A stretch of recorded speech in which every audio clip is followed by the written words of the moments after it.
Morning students. कल हम कर रहे थे वेगनर का महाद्वीपीय विस्थापन का सिद्धांत। तो उसके अंतर्गत कल हमने की थी कि वेगनर महोदय ने जो है महाद्वीपीय विस्थापन के सिद्धांत के संदर्भ में क्या सोचा, क्या उनकी रूपरेखा रही, कौन कौन सी उन्होंने शक्तियाँ बताई जिनके प्रभावाधीन जो है ये विस्थापन हुआ, और कैसे जो हैं ये महाद्वीप जो वर्तमान स्वरूप में आए हैं वो किस किस काल में किस किस तरह से जो है उनका रूप परिवर्तित हुआ है। तो इसी श्रृंखला में आज हम महाद्वीपीय विस्थापन के वेगनर के सिद्धांत की समीक्षा करेंगे। अब प्रश्न उठता है कि महाद्वीपों के विस्थापन के क्या प्रमाण हैं,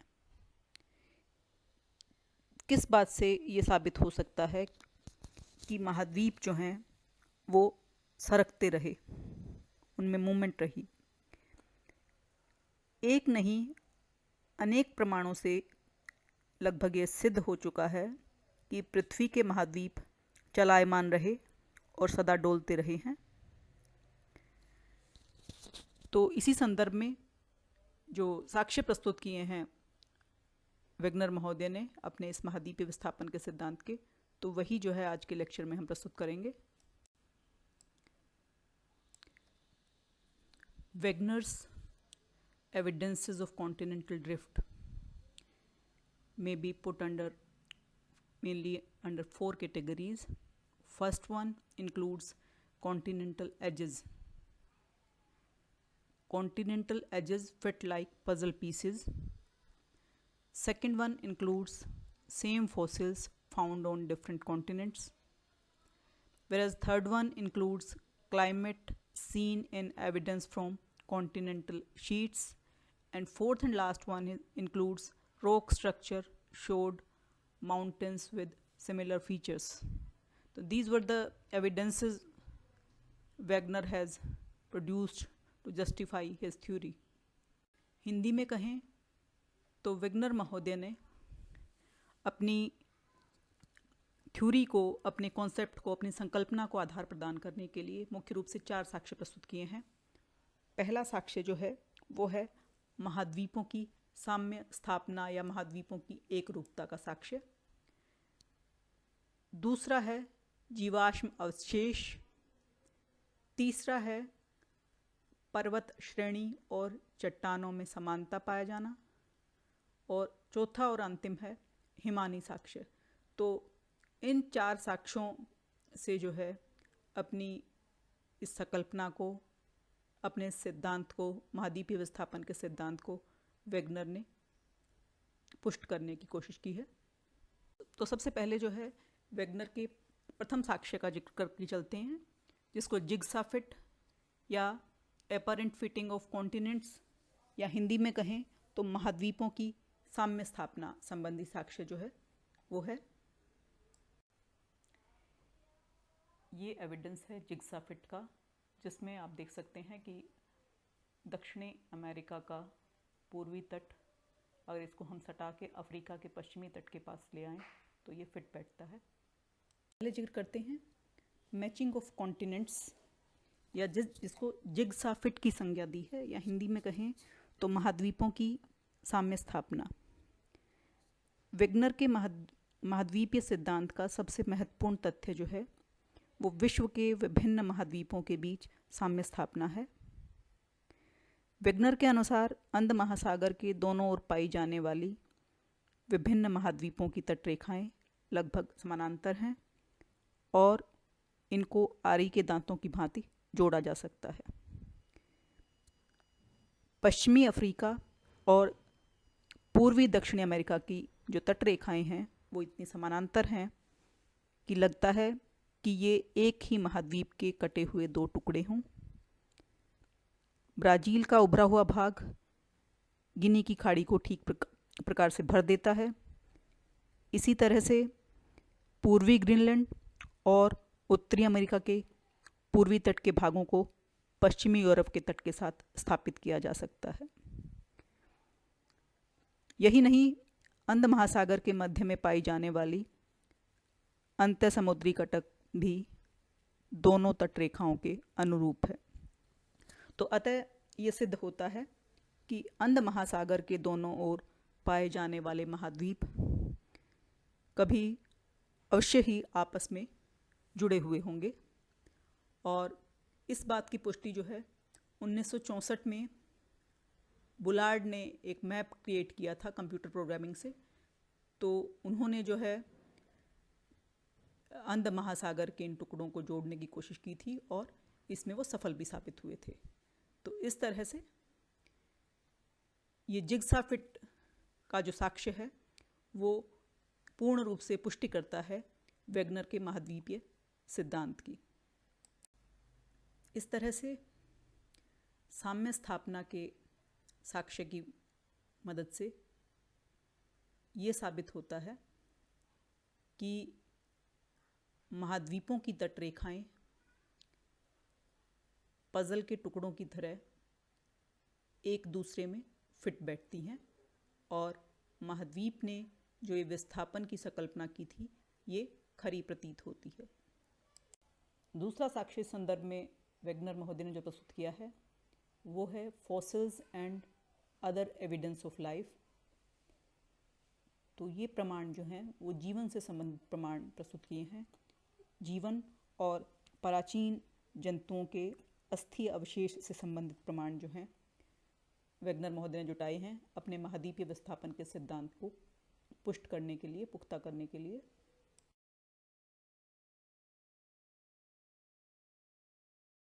तो लेमुरिया का भारत, अफ्रीका और मेडागास्कर में पाया जाना जो है वो इस बात की पुष्टि करता है, लेमुरियन थ्योरी कह सकते हैं हम, कि ये स्थलखंड जो हैं किसी समय में आपस में जुड़े हुए थे और इन स्थलखंडों पर जो है मेजाजोरस नाम का एक छोटा रेंगने वाला जीव जो है वो पाया जाता था। तो इसके अलावा इस मेजाजोरस के जो स्केल्टन्स हैं, जो जीवाश्म हैं, वो जो है ब्राज़ील और साउथ अफ्रीका के जो केप टाउन हैं उसमें भी देखने को मिले हैं। तो इसका मतलब अफ्रीका, दक्षिणी अमेरिका हो, अफ्रीका हो या प्रायद्वीपीय भारत हो, ये सभी स्थलखंड जो हैं किसी समय में आपस में जुड़े हुए होंगे। तो ये जीवाश्म जो है इस बात की तरफ संकेत देते हैं। ये वो मेसोजोर जीव है जो आप देख रहे हो, दक्षिणी अमेरिका के पूर्वी तट पर दिखाई दे रहा है और अफ्रीका के जो है पश्चिमी तट पर ये देखने को मिलता है। इसके अलावा मेडागास्कर में और हमारे प्रायद्वीपीय भारत में भी जो है इसके जीवाश्म पाए गए हैं। तो इनमें कहीं ना कहीं कनेक्टिविटी थी, तभी इन तटों पर जो है ये जीवाश्म पाए जाते हैं। जीव कभी इकट्ठे रहते होंगे इन स्थलखंडों पर और स्थलखंड जो है आपस में जुड़े हुए होंगे, तो इस बात की पुष्टि होती है। विभिन्न जीव जंतुओं के जीवाश्म और वनस्पति के वितरण को आधार मानकर वेगनर ने बताया है कि किसी समय में समस्त महाद्वीप एक ही विशाल स्थलखंड का हिस्सा थे। अपनी बात को पुख्ता करने के लिए उन्होंने बताया है कि किस तरह से अफ्रीका के पश्चिमी तट और दक्षिणी अमेरिका के पूर्वी तट पर फॉसिल्स पाए गए हैं। मेसोजोर जीवाश्म के ग्लोसोपेट्रिस वनस्पति जो है उसके फॉसिल्स पाए गए हैं। तो ये फॉसिल्स जो हैं सिर्फ दक्षिणी अमेरिका के पश्चिमी तट या दक्षिणी अमेरिका के पूर्वी तट या अफ्रीका के पश्चिमी तट ही सीमित नहीं है, बल्कि एंटार्कटिक में भी जो है जो ग्लोसोपेट्रिस वनस्पति है उसके अवशेष देखने को मिलते हैं। इसी तरह से ऑस्ट्रेलिया जो है वहाँ पे भी पाई जाती है वनस्पति। और जो दूसरे जीव जंतु उन्होंने बताए हैं तो उन जीव जंतुओं का के जीवाश्मों का वितरण जो है, जीवाश्मों का पाया जाना विभिन्न स्थानों पर विश्व के विभिन्न महाद्वीपों में, चाहे वो दक्षिणी अमेरिका है, अफ्रीका है या हमारा प्रायद्वीपीय भारत है, एंटार्कटिक, ऑस्ट्रेलिया, तो वो उन जीवाश्मों का इन विभिन्न स्थलखंडों पर पाया जाना इस बात की पुष्टि करता है कि किसी समय में ये सभी महाद्वीप एक विशाल स्थलखंड का हिस्सा रहे होंगे, जैसे कि वेगनर महोदय ने कल्पना की है। वेगनर ने कुछ वनस्पतियों के वितरण और जीव जंतुओं के जीवाश्मों के वितरण को अपने सिद्धांत के आधार पर समझाया है। अंध महासागर के पूर्वी और पश्चिमी तटों पर मेजाजोर जंतु और ग्लोसोपेट्रिस वनस्पति के जो जीवाश्म प्राप्त हुए हैं उनमें काफ़ी समानता देखने को मिलती है। इसी तरह से वेगनर ने दूसरे जीवों के समान जीवाश्म वितरण पर भी प्रकाश डालते हुए अपनी थ्योरी को, अपने महाद्वीपीय विस्थापन के सिद्धांत को पुष्ट करने की कोशिश की है। इसमें उन्होंने जिन जीवों का नाम लिया है उसमें साइट्रोसारस और साइनोगेनेट्स प्रमुख हैं। तो वेगनर ने जो पेंजिया संबंधी साक्ष्य जुड़ाए हैं, पेंजिया मतलब संपूर्ण पृथ्वी जो है उसके स्थलखंड परस्पर जुड़े हुए थे, संपूर्ण महाद्वीप का हिस्सा थे, और उसके लिए जो उन्होंने साक्ष्य जुटाए हैं कि समान जीवाश्म जो हैं महाद्वीपों के विभिन्न भागों पर विश्व में देखने को मिलते हैं, और साथ ही कुछ ऐसे स्थान जो कि वर्तमान में जो है उष्ण शुष्क स्थान हैं या शीत शुष्क स्थान हैं, जैसे कि अंटार्कटिक है या थार का मरुस्थल है। तो इन स्थानों में जो है कुछ ऐसे संकेत मिलना कि अंटार्कटिक में कोयले का पाया जाना या थार मरुस्थल में हिमानीकरण के लक्षण, तो ये इस बात की तरफ संकेत है कि किसी समय में यहाँ पर जो है अलग जलवायु व्याप्त रही होगी इन इलाकों में।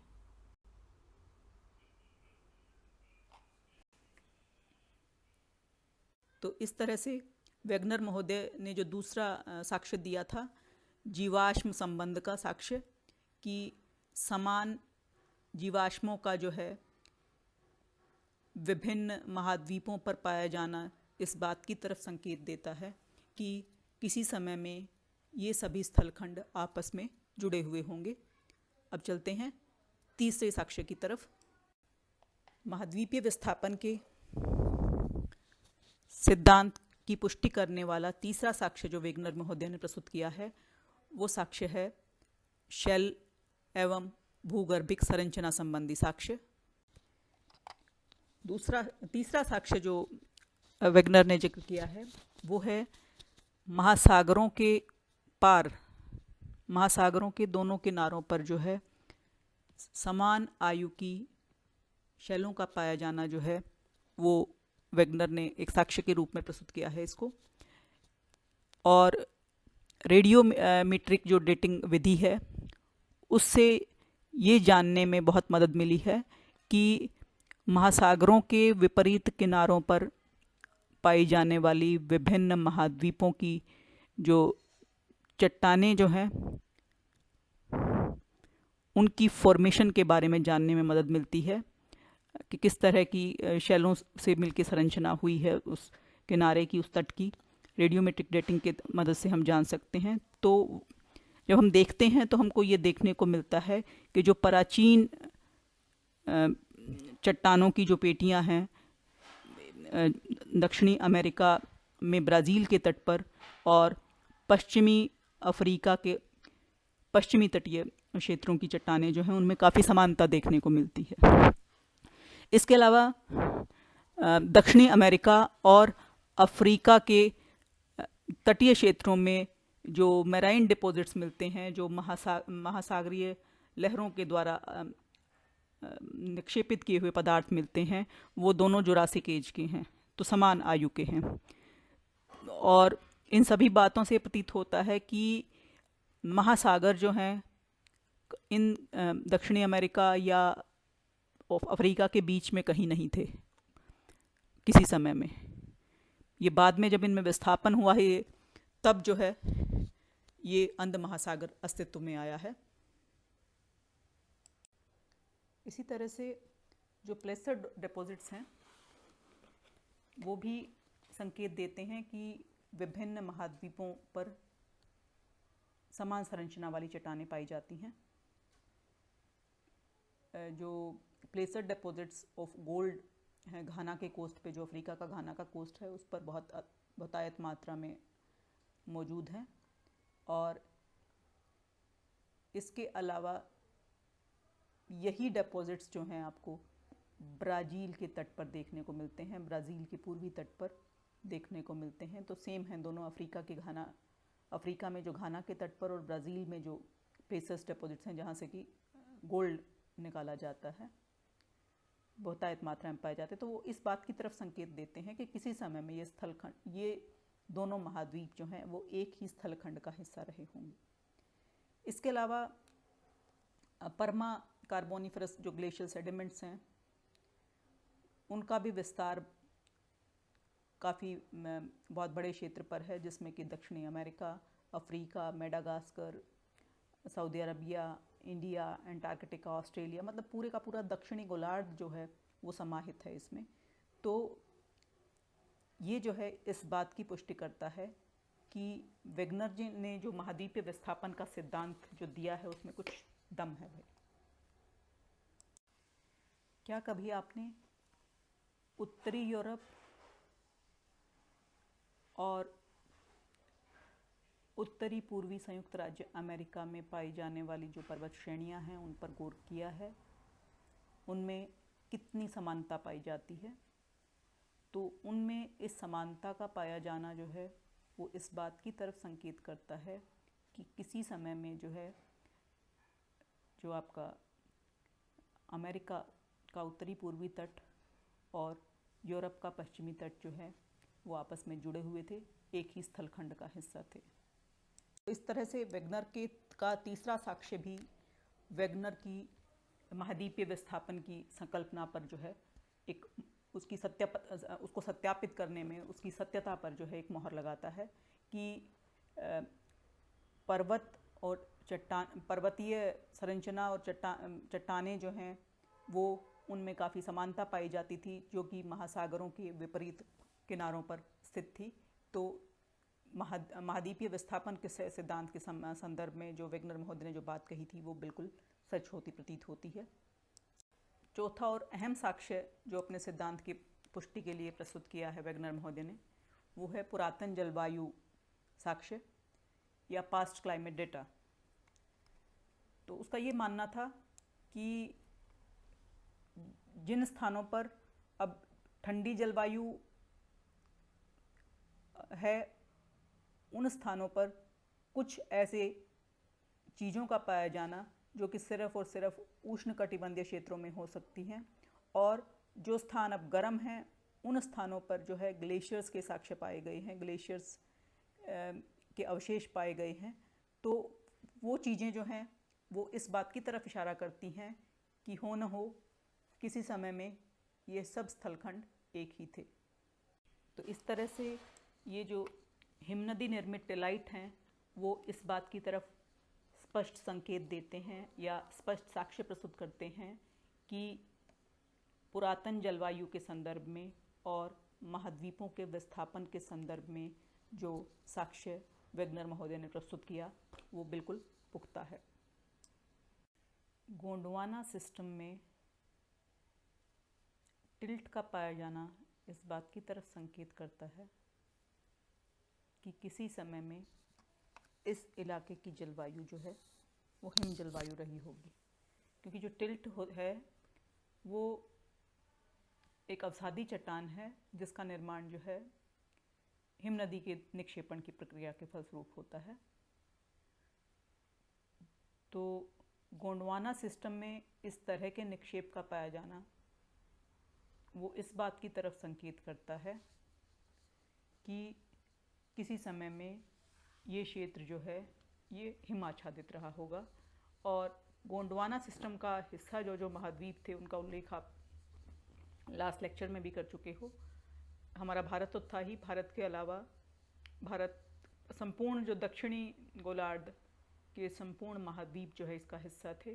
प्रायद्वीपीय भारत था जिसमें Madagascar, Africa, Antarctica, Falkland, Australia, ये सभी इसका हिस्सा थे।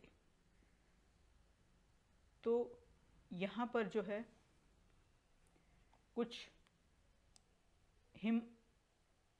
हिमानी अवशेष के लक्षण जो हैं वो दिखाई दिए हैं। तो वो क्षेत्र जहाँ पे इस समय में उष्ण आर्द्र जलवायु व्याप्त है, हिमानी लक्षण इस बात की तरफ इशारा करते हैं कि वो क्षेत्र कभी बर्फ से ढके हुए थे और फिर कालांतर में ड्रिफ्टिंग के कारण महाद्वीपीय विस्थापन के सिद्धांत के अनुसार पश्चिम की तरफ या भूमध्य रेखा की तरफ विस्थापित हो गए।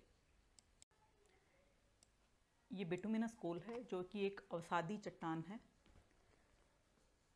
और जिसको आप जैव ईंधन के रूप में इस्तेमाल करते हो। तो इस कोल का निर्माण उष्ण आर्द्र प्रदेशों में जो वनस्पति युक्त प्रदेश हैं, जहाँ पर गहरे घने वन हैं, उन क्षेत्रों में जो है इस बिटुमिनस कोल का जन्म होता है। तो इस बिटुमिनस कोल का उन इलाकों में पाया जाना जो कि वर्तमान में पूर्ण रूप से बर्फ़ से ढके हुए इलाके हैं, चाहे अंटार्कटिक महाद्वीप है, चाहे वो आपका दक्षिणी ऑस्ट्रेलिया है, या उत्तरी गोलार्ध में ग्रीनलैंड, उत्तरी अमेरिका का भी उत्तरी भाग, उत्तरी अमेरिका महाद्वीप का, और आपका यूरेशिया का टुंड्रा प्रदेश। तो इन प्रदेशों में कोयले के भंडारों का पाया जाना इस बात की तरफ संकेत करता है कि किसी समय में ये इलाका उष्ण आर्द्र जलवायु से युक्त रहा होगा। तो इस तरह से महाद्वीपीय विस्थापन के लिए जुटाए गए पुरातन जलवायु संबंधी आंकड़े या पुरातन जलवायु संबंधी तत्व जो हैं, जिनमें ठंडे क्षेत्रों में कोयले के पाए जाने का जिक्र था और जो गर्म क्षेत्र हैं वहाँ पर हिमानी के साक्ष्य जुटाए थे वेगनर महोदय ने, वो सत्य प्रतीत होते हैं। हालांकि वेगनर महोदय ने बहुत खूबसूरती से साक्ष्यों सहित जो है अपने इस सिद्धांत की पुष्टि करने में कोई कोर कसर नहीं छोड़ी, फिर भी वेगनर के सिद्धांतों में कुछ एक कमी है और वो मेन कमियां जो हैं उनको आप 3 हेड में बात कर सकते हो। पहला तो जो उन्होंने प्रेरक बलों का जो इस्तेमाल किया है उनमें कुछ खोट प्रतीत होता है। तो ज्वारीय बल का जिक्र किया था उन्होंने, सूर्य और चंद्रमा के गुरुत्वाकर्षण शक्ति के कारण जो बल उत्पन्न होता है, तो वो भी कुछ खरा सा प्रतीत नहीं होता। और सियाल और सीमा के संदर्भ में जो वेगनर ने बात की है वो भी लोगों के जो है गले नहीं उतर रही है और इस बात पर उनको जो है काफ़ी आलोचना का सामना करना पड़ रहा है।